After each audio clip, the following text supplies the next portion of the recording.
우리 옆에 계신 분들과 한번 같이 인사하겠습니다. 은혜와 평강이 함께 하시길 바랍니다.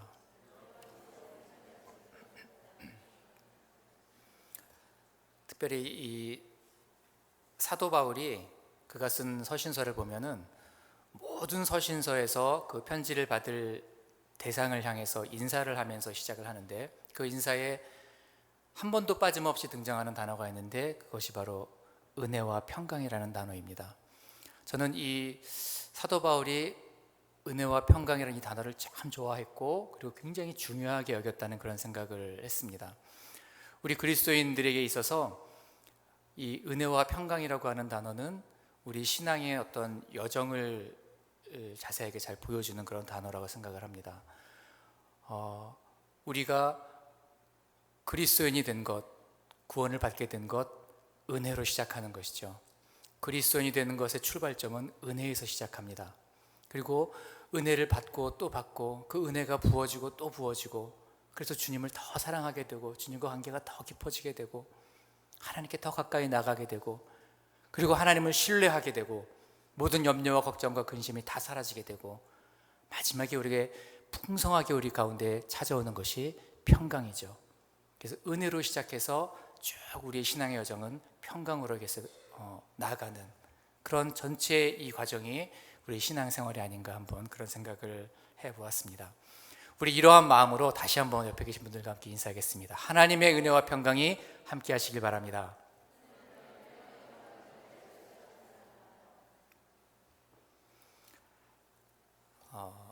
어떤 한 사람이, 과학자가 이 타조에 대해서 연구를 하다가 새로운 사실을 발견했습니다. 여러분, 타조는 날개가 달려 있지만 그러나 날지 못하는 그러한 새죠. 이 타조는요, 알을 낳을 때가 되면은 자꾸 하늘을 쳐다보는 그런 습성이 있다고 합니다. 알을 낳을 그때쯤 되면은 끊임없이 이렇게 하늘을 바라보면서 이렇게 두리번거리는 그런 습성이 있다고 그래요. 이 타조는 아무 때나 알을 낳지 않고 반드시 알을 낳는 그런 시기가 있는데요, 이 타조들은 그 시기를 별자리를 보면서 이렇게 알아낸다고 합니다. 별자리를 이렇게 관찰하면서 지금은 알을 낳을 때구나 라는 것을 알아낸다는 거예요. 타조가 굳이 이 때를 가려서 알을 낳는 이유는 이 타조가 머리가 너무나 나쁘기 때문에 금방 잃어버리는 그런 성질을 가지고 있기 때문이라는 것이죠. 그래서 구덩이를 파고 알을 낳고 모래를 덮고 돌아서면 잊어버린다는 거예요. 내가 알을 낳나? 잊어버린다는 거죠. 그래서 보통 대부분의 새들은 자기가 알을 낳고 그 어미새가 알을 품어서 부화를 시키죠. 그런데 타조는 그 알을 낳았다는 것 자체도 잊어버리기 때문에 그냥 내팽개친 채 이렇게 알이 있게 된다는 것입니다. 그래서 특별히 이 타조들은 온도가 아주 적정하고, 특별히 모래의 온도가 너무 뜨겁지도 않고 차지도 않은 그런 때를 골라서 알을 낳는데, 그 때를 어떻게 알 수 있냐면 별자리를 보고 알 수가 있다고 하는 것이죠. 그래서 적당한 때를 기다렸다가 알을 낳는다는 것입니다. 이렇게 화창한 날씨와 적절한 모래의 온도 때문에 타조가 알을 낳고 잊어버린다고 해도 그 온도 때문에 저절로 이 타조의 알은 부화가 되고, 그리고 새끼가 제 꼴을 다 갖추고 태어나게 된다고 하는 것입니다. 여러분, 머리가 얼마나 나쁘면 자기가 알을 낳는데 돌아서서 잊어버릴 정도가 되겠습니까? 이 타조 IQ가 한 10 정도 된다고 그래요. 그래서 대부분의 그 많은 동물들에 비해서 월등히 낮은 그런 수치죠. 10밖에 안 된다고 그래요. 그런데 이렇게 미련해 보이는 타조에게도 그가 지혜가 있어서 별자리를 보는 것이 아니라 본능적으로 가장 적합한 때에 알을 낳을 수 있도록 그렇게 하나님께서 은혜를 주셔서 그렇게 만드셨다는 거예요. 그래서 타조가 멸종되지 않고 꾸준히 번식할 수 있도록 그렇게 만드셨다는 것이죠. 여러분, 이 학자가 이 타조를 쭉 관찰을 하면서 아무리 미련하고 지능이 떨어지는 이 한낱 타조 같은 미물도 때가 되면 알을 낳고 또 새끼가 잘 자라도록 그렇게 섬세한 손길로 돌보시는 그 하나님께서 당신의 형상을 따라서 그리고 사랑을 나눌 존재로 만드신 우리 인간에게 얼마나 풍성한 은혜를 주시며 또 얼마나 그분이 예비하신 그 선한 길로 우리를 인도하시겠는가 라는 것을 타조를 연구하다가 깨닫게 되었다고 하는 것입니다. 여러분, 은혜로 산다는 것이 어떤 것입니까? 어떻게 사는 것이 여러분 은혜로 사는 것입니까? 여러분들은 지금 은혜로 살아가고 계십니까?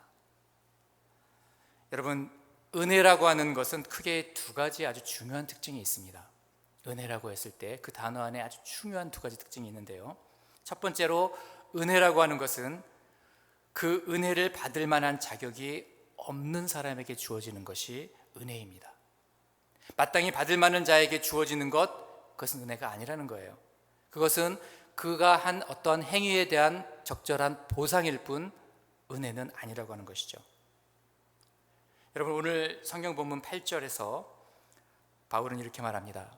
너희는 그 은혜에 의하여 믿음으로 말미암아 구원을 받았으니 이것은 너희에게서 난 것이 아니요 하나님의 선물이다.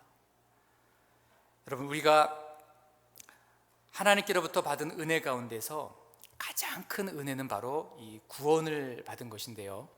이것은 구원을 받을 만한 자격이 전혀 없는 자에게 값없이 주시는 하나님의 은혜다, 하나님의 선물이다, 이렇게 성경은 말씀하고 있는 것입니다. 여러분, 이것보다 더 큰 은혜가 우리에게 무엇이 있겠습니까? 구원받기 이전에 우리가 어떤 존재였는지를 안다면, 우리가 구원받기 그 이전에 어떠한 존재였을 때에 우리가 구원을 받게 되었는지 그것을 안다면, 그리고 우리를 위해서 주시는 주님의 어떠한 대가를 치르셨는지 우리가 안다면 우리는 말할 수 없는 구원의 감격과 기쁨 속에서 살아갈 수밖에 없다고 하는 것이죠. 너무나 놀라운 구원을 우리가 받았는데, 너무너무 우리는 그 소중하고 귀한 그 은혜를 받았는데, 그 구원을 받았는데 그것에 무감각하게 살아갈 때가 너무 많이 있다는 거예요. 우리가 받은 구원이 어떤 것인지, 우리가 어떤 상황에서 구원을 받았는지 깨닫지 못하고 그냥 그렇게 그리스도인이 되어서, 그렇게 종교인이 돼서 살아가기가 쉽다고 하는 것이죠. 여러분, 오늘 성경은 구원받기 전에 우리의 모습이 어떠한 모습이었다고 얘기하고 있습니까? 오늘 본문 1절 말씀에 우리는 우리의 허물과 죄로 죽었던 사람이라고 그렇게 말씀하고 있습니다. 그리고 2절에서는 세상 풍조를 따르고 공중의 권세 잡은 자, 즉 불순종하게 만드는 영을 따랐던 자들이라고 말씀하고 있습니다. 그리고 3절에서는요, 육체의 욕심을 따라 지내며 하나님의 뜻이 아닌 그 육체의 소욕에 따라서, 내 육체의 정욕에 따라서 자기의 육체와 마음에 원하던 것을 했던 본질상 진노의 자녀였다라고 성경은 말씀하고 있습니다. 여러분, 어느 모로 보거나 우리에게 구원을 받을 만한 자격이 하나도 없다는 거예요. 조금도 우리가 어떤 구원받을 만한 행위를 했거나 구원받을 만한 자격이 있었거나 우리의 모습이 어떤 그런 모습이 전혀 없었다고 하는 것이죠. 그 어떤 행위도 하나님 앞에서 의롭다고 내세울 것이 없는, 철저하게 하나님을 떠나서 하나님을 대적하며 살았던 그러한 사람들이었습니다. 그런데 하나님께서 그런 우리를, 구원받을 만한 자격이 조금도 없는 우리를 구원하여 주셨다는 것입니다. 왜 그러셨을까요? 왜 하나님께서 아무런 자격이 없는 우리를 구원해 주셨을까요? 그 답을 오늘 본문 4절과 5절에서 주고 계십니다. 우리 4절과 5절 한번 같이 읽겠습니다. 시작. 긍휼이 풍성하신 하나님이 우리를 사랑하신 그 큰 사랑을 인하여 허물로 죽은 우리를 그리스도와 함께 살리셨고 너희는 은혜로 구원을 받은 것이라. 아멘. 여러분, 하나님께서 저와 여러분들을 살리신 가장 큰 이유는 우리를 긍휼히 여기셨기 때문이라고, 우리를 사랑하신 그 사랑이 너무나 크기 때문에 우리의 모든 악함과 연약함에도 불구하고 우리를 살려주셨다고, 우리를 구원해 주셨다고 그렇게 말씀하고 있습니다. 여러분, 하나님은 우리를 긍휼히 여기시는 분이십니다. 우리를 불쌍히 여기시고 우리의 고통을 함께 아파하시고 함께 눈물을 흘리시고 민망히 여기시는, 그 원어에 의하면 민망히 여기신다는 그 뜻이 창자가 끊어지는 것 같은 그런 고통을 느낀다는 그런 뜻인데, 그러한 마음으로 우리를 바라보시고 그러한 애끓는 심정으로 저와 여러분들을 바라보신다는 거예요. 여러분 기억하시길 바랍니다. 여러분의 죄보다 하나님의 긍휼이 더 크십니다. 여러분들의 고통과 상처와 질병과 여러분들이 억누르는 모든 그 문제들보다 하나님의 긍휼이 더 크십니다. 성경은 그 긍휼이 풍성하다고 그렇게 표현하고 있는데, 이 풍성하다는 단어의 원어를 보면 긍휼이 매우 구체적이고 그리고 넘치도록 풍성하다, 그런 의미를 담고 있습니다. 그런 막연한 긍휼이 아닌, 그냥 막연히 불쌍히 여기는 그런 정도가 아닌 구체적인, 아주 구체적인 그런 해결을 가지고 계시고 실질적인 도움을 베푸시는 그런 긍휼로 가득하신 분이다, 그런 의미가 이 단어 안에 담겨 있습니다. 여러분, 저 여러분들이 믿는 하나님은 긍휼이 풍성한 분이신 줄로 믿으시기 바랍니다. 그 긍휼의 하나님이 민망히 여기시는 마음으로 저와 여러분들을 바라보시며 하나님이 예비하신 그 은혜를 우리에게 부어주시기를 기뻐하신다는 거예요. 우리의 구원의 문제뿐만 아니라 우리 한 사람 한 사람이 가지고 있는 그 모든 문제에도 동일한 마음으로 하나님의 그 끝없는 그 사랑과 긍휼을 베풀어 주시기를 원하신다고 하는 것이죠. 또한 하나님은 우리를 사랑하시되 그 큰 사랑으로 사랑하시는 분이라고 말씀하고 있습니다. 이 세상에 어떤 사랑과도 비교할 수 없는 절대적인 그 사랑으로 우리를 사랑하고 계신다고 말씀하고 계시는데요, 그래서 그 사랑으로 우리를 구원해 주셨고, 그래서 우리의 기도를 들어주시고, 그래서 우리를 보호해 주시고, 그래서 우리에게 은혜를 주시고 우리에게 복을 주신다는 것입니다. 너무나 사랑하기 때문에, 우리를 사랑하기 때문에, 우리가 고통 가운데, 아픔 가운데, 고난 가운데, 한숨과 좌절 가운데, 눈물 가운데 있는 것을 원하지 않으신다는 거예요. 우리를 사랑하시기 때문에. 여러분, 받을 자격이 없는 자에게 주어지는 것, 그것이 바로 은혜입니다. 두 번째로 우리가 생각할 것은, 이 은혜라고 하는 것은 아무런 대가 없이 주어진다고 하는 것입니다. 우리가 은혜를 받았기 때문에 무엇을 해야 되고, 은혜를 받았기 때문에 그 대가로 우리가 무언가를 치러야 되는 것이 아니라 아무런 대가 없이 주어지는 것, 그것이 바로 은혜라고 하는 것이죠.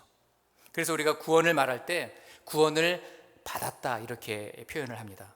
구원을 샀다, 구원을 빌렸다 이렇게 얘기하지 않죠. 구원을 얻었다, 구원을 받았다, 그렇게 말하고 있습니다. 오늘 에베소서 본문에서도 구원을 받았다라고 이렇게 표현을 하고 있습니다. 여러분, 우리가 무엇을 했기 때문에, 우리가 의로운 행동을 했기 때문에 얻어지는 것이 아니라 값없이 단지 사랑하기 때문에 주신 것이 바로 구원이요, 그것이 은혜라고 하는 것이죠. 여러분, 불교에서는 극락에 가기 위해서 고행을 해야 된다고 말합니다. 힌두교에서는 모든 것이 전생의 업보라고 이렇게 말합니다. 그리고 라마불교에서는 고행과 함께 경전을 많이 읽어야 죽어서 좋은 자리에 올라간다, 그렇게 믿고 있습니다. 제가 중국에 갔을 때 그 베이징에 굉장히 큰 라마 불교 사원이 있는데, 청나라의 그 국가 종교가 라마 불교였죠. 굉장히 큰 사원이 있는데, 그 사원에 가면은 이 경전이 새겨져 있는 큰 원 기둥들이 잔뜩 있습니다. 그리고 그 경전에는 아주 어려운 한자로 그 원 기둥에 경전들이 쓰여져 있는데, 웬만한 서민들은 그 한자가 너무 어려워서 읽을 수가 없다 그래요. 그런데도 그 사람들은 그것을 읽어야지만 구원을 받고, 그래야지만 좋은 자리에 올라갈 수 있다, 그렇게 믿고 있거든요. 그래서 그 사람들은 어떻게 하냐면 하루 종일 이 사원을 찾아가서 그 경전을 손으로 돌립니다. 그래서 그 한 바퀴가 돌아가면 한 번 읽은 거예요. 두 바퀴 돌리면 두 번 읽은 거예요. 그렇게 끊임없이 하루 종일 와서 그 경전을 돌리고 있습니다. 그렇게 해야 구원을 받을 수 있다고 그렇게 그 사람들은 믿고 있다는 것이죠. 유대교는 율법을 잘 지켜야 한다고 이야기합니다. 이슬람교는 경전인 코란을 잘 지켜야 구원을 받을 수 있다고 그렇게 말합니다. 모두가 노력으로 인정받을 수 있는, 내가 무언가를 해서 노력을 해서 어떠한 경지에 올라갈 수 있는, 구원을 얻을 수 있는 그러한 길들을 다 이야기하고 있습니다. 그들은 뭔가 인간이 애쓰고 노력하고 몸부림쳐야지만 구원을 얻을 수 있다고 그렇게 말하고 있습니다. 그러나 그나마 그들이 말하고 있는 구원은 참된 구원이 아니라는 것이죠. 여러분, 우리 하나님은 말씀하십니다. 너희는 그 은혜에 의하여 믿음으로 말미암아 구원을 받았으니 이것은 너희에게서 난 것이 아니요 하나님의 선물이라. 감히 하나님의 사랑을 무조건적인 것으로 만드는 것은 오직 기독교밖에 없습니다. 인간이 아무리 발버둥 치고 노력해도 어떻게 구원을 얻을 수가 있겠습니까? 하나님이 우리에게 내려와 주시고 신이 우리에게 내려와 주셔서 구원을 베풀어 주신 종교는 기독교밖에 없다고 하는 것이죠. 우리 하나님만이 참 신이시고 하나님만이 사랑과 은혜와 긍휼이 풍성한 분이시라는 것을 성경은 분명히 말씀하고 있습니다. 여러분, 선물이라고 하는 것은 그 특징은 받기만 하면 되는 것입니다.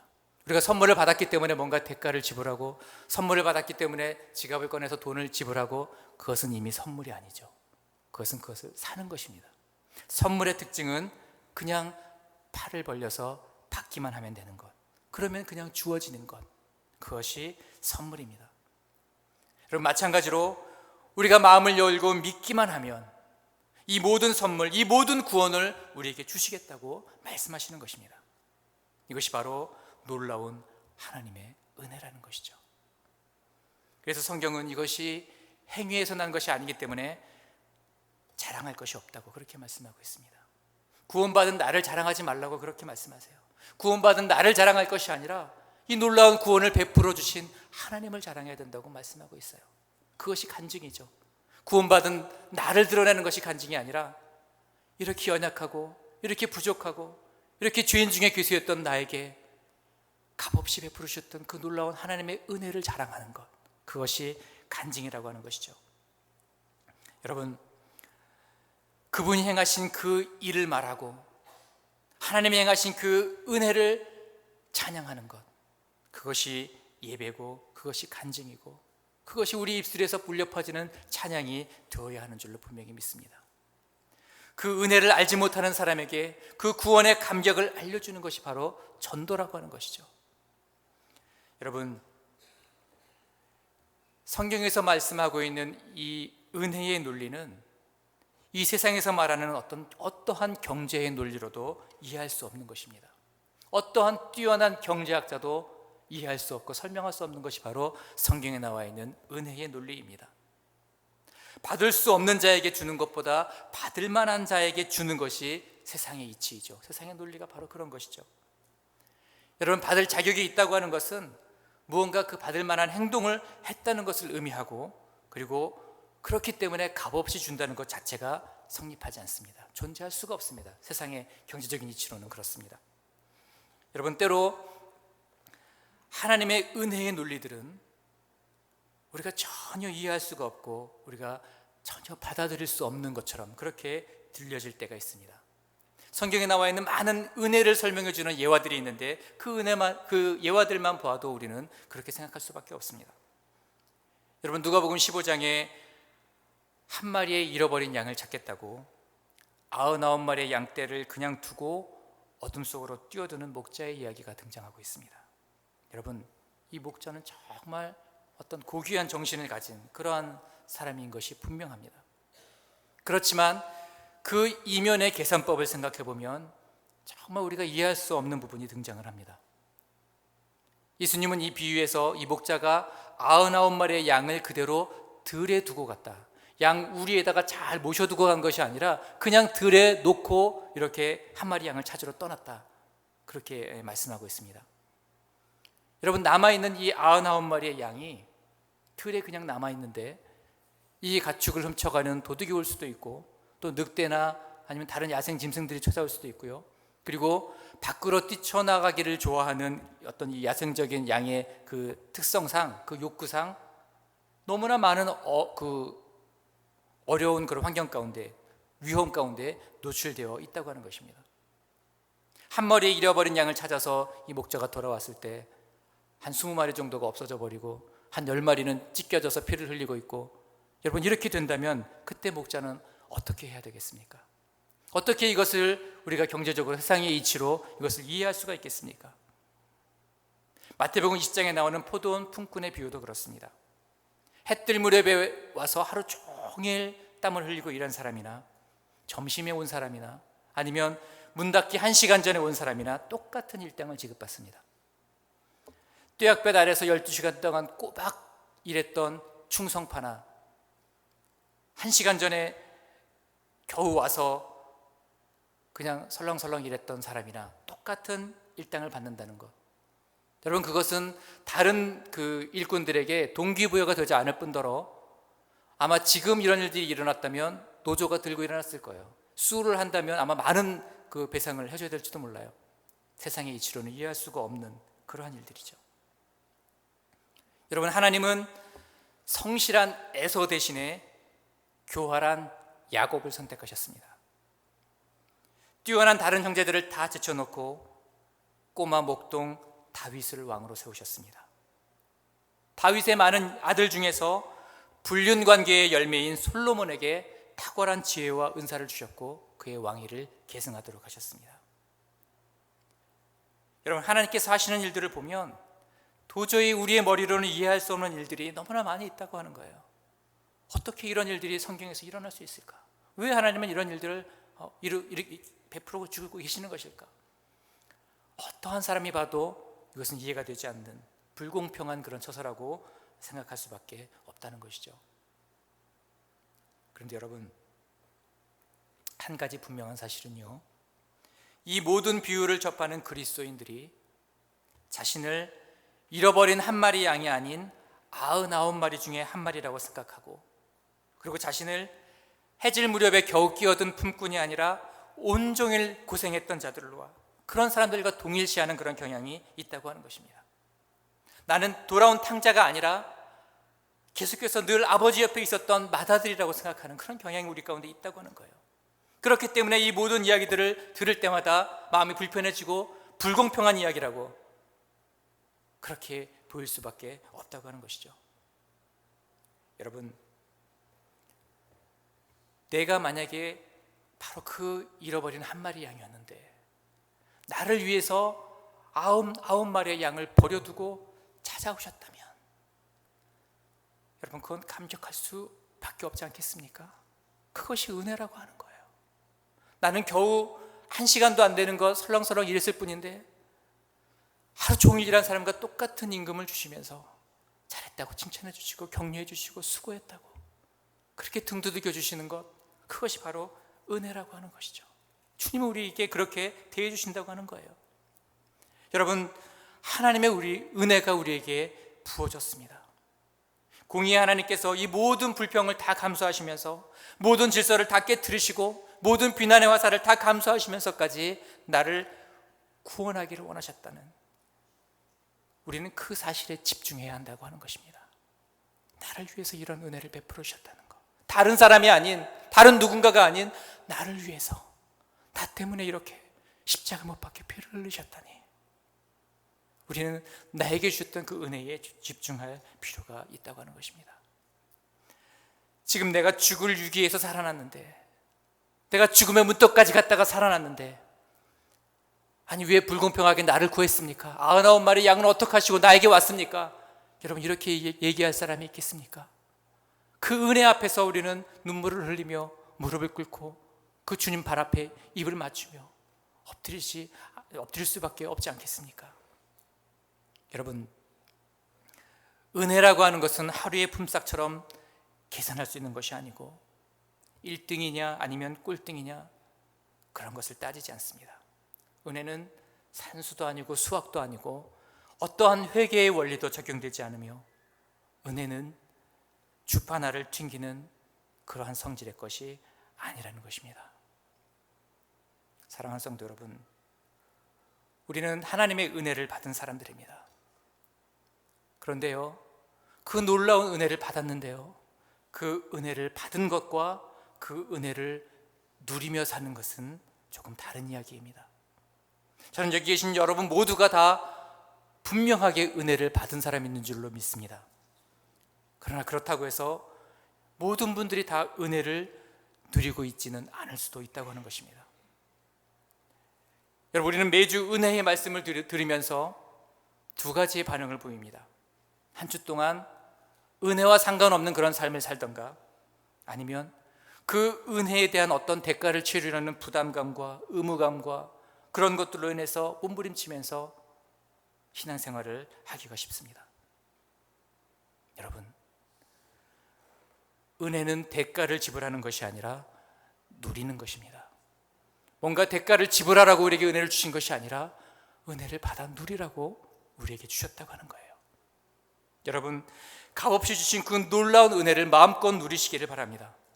은혜를 받았지만 은혜와 상관없이 사는 삶이 아니라 은혜 받은 자로서, 구원받은 자로서 그것에 합당한 삶, 하나님이 주시는 그 놀라운 축복을 마음껏 누리면서 왕의 자녀답게 그 권세를 누리며 그렇게 기쁨으로 살아가는 저와 여러분들이 되시기를 간절히 바랍니다. 그렇기 때문에 여러분, 기도하기를 주저하지 마시길 바랍니다. 내가 기도할 자격이 있나? 어떻게 이런 것까지 구할 수 있을까? 염치가 있지 내가 뭘 또 달라고 구할 수 있겠나? 여러분, 그것은 은혜를 모르는 사람들의 이야기예요. 은혜를 모르기 때문에 내가 뭔가를 해야지, 그럴 자격을 갖춰야지 기도할 수 있고, 그래야지 기도에 응답해 주시고, 은혜를 모르는 사람들은 그렇게 얘기할 수 있어요.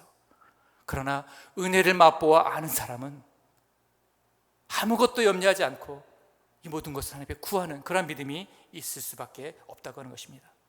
아무 것도 염려하지 말고 오직 모든 일에 기도와 간구로 너희 구할 것을 감사함으로 하나님께 아뢰라. 그러면 모든 지각에 뛰어난 하나님의 평강이 너희 마음과 생각을 지키시리라. 여러분, 오직 모든 일에 너희가 그러할 자격을 갖춘 다음에 기도하라고 말씀하지 않으셨어요. 아무것도 염려하지 말고 오직 모든 일에. 하나님은 우리를 창조하신 분이시기 때문에, 우리를 지으신 분이시기 때문에 우리의 체질을 아세요. 우리의 약함을 아세요. 우리의 부족함을 아세요.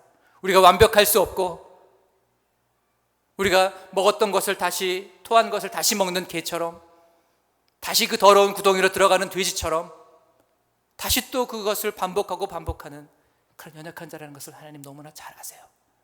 그렇기 때문에 그런 자격을 갖췄을 때 내가 이런 기도를 응답해 주시겠다, 그렇게 말씀하지 않으세요.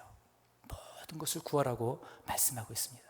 그리고 그 은혜의 바다에 뛰어들어서 그 은혜를 누리며 그 은혜를 먹고 마시다 보면 우리는 그 은혜를 주신 하나님을 조금씩 조금씩 알아가게 되고 조금씩 조금씩 닮아가게 되고, 그 은혜가 너무너무 감사하고 그 은혜가 너무너무 귀하고, 하나님, 내가 받은 이 은혜를 어떻게 갚을 수 있을까요?